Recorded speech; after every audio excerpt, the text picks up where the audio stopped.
સમાચારમાં વાત અમદાવાદની તો અમદાવાદમાં આસારામ આશ્રમને જમીન ખાલી કરવા માટે આદેશ આપવામાં આવ્યો।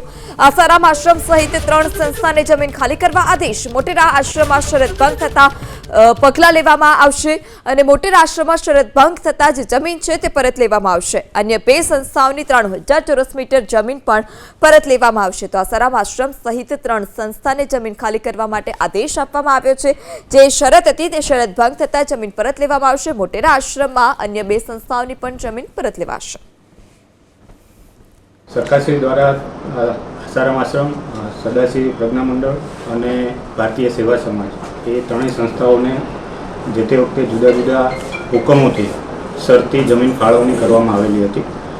सरकारश्रीना ध्याने एमांथी शर्तोनो भंग थवानुं ध्याने आवता शरत भंगनी नोटिस इश्यू करवामां आवेली हती। बधी संस्थाओने सांभळी एना जवाबो ने रजूआतो ने बधी पूरती तको आपी अने गई 4/4 रोज ये तमाम जमीनों संस्थाओं पासेथी श्री सरकार परत करवा माटेनो हुकम करवामां आवेलो छे।